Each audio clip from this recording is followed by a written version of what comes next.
அன்பான சொந்தங்கள் அனைவருக்குமே வணக்கம். பரபரப்பா போயிட்டு இருக்க கார்த்திகை தீபம் சீரியலை நாளைக்கு மிஸ் பண்ணிடாதீங்க. அதாவது பாத்தீங்கன்னா நம்ம முருகனை அந்த சிவனாண்டிய முத்துவேலும் பிடிச்சிட்டாங்க மறுபடியும். அதாவது அவனை எப்படியாவது கொன்றணும் அப்படின்னு குடோனுக்கு தூக்கிட்டு போயிட்டாங்க.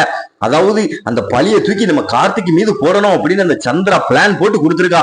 அதான் ஒரு குட்டி ப்ரோமோ பார்க்க போறோம். அதுக்கு முன்னால உங்கள் சீரியல் சேனலுக்கு லைக் பண்ணாங்க, லைக் பண்ணுங்க, சப்ஸ்கிரைப் பண்ணுங்க. அதாவது பாத்தீங்கன்னா அந்த முருகன் நம்ம கார்த்திக் காருக்குள்ள ஒளிஞ்சிருந்தான். அதாவது அந்த சந்திரா அந்த முருகன் இப்போ கல்யாண மண்டபத்துலதான் இருக்கான், கார்த்திக் கார்க்குல தான் இன்னும் இருக்கான் அப்படின்னு சிவனாண்டிட்ட போன் போட்டு சொல்லிட்டா. சிவனாண்டிய முத்துவேல் அங்க அந்த முருகனை பிடிச்சிட்டு போயிட்டாங்க. அதாவது பாத்தீங்கன்னா பிடிச்சிட்டு போய் அந்த குடோன்ல அடைச்சிட்டு சந்திராவுக்கு போன் போடுறான் சிவனாண்டி.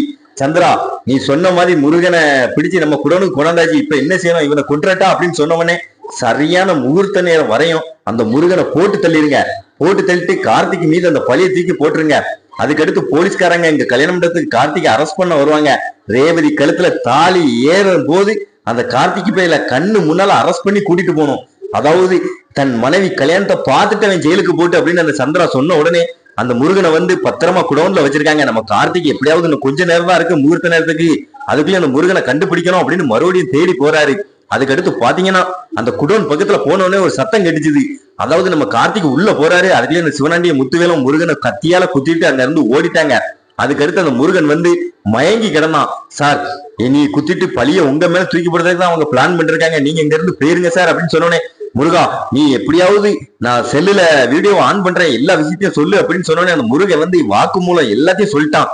நீ குத்துனது சிவனாண்டிய முத்துவேலம் தான், அதாவது அந்த மருதுதான் ரைட்டு. அவன் பல பெண்களை ஆபாசமா வீடியோ எடுத்து நெட்ல விட்டு சம்பாதிக்கிறான், அவனுக்கு நாங்க எல்லாம் உடந்த அப்படின்னு அந்த முருகன் எல்லா வாக்குமூலத்தையும் சொல்லிட்டான். அதுக்கடுத்து பாத்தீங்கன்னா நம்ம கார்த்திக் வேகமா கல்யாண மண்டபத்துக்கு வாராரு.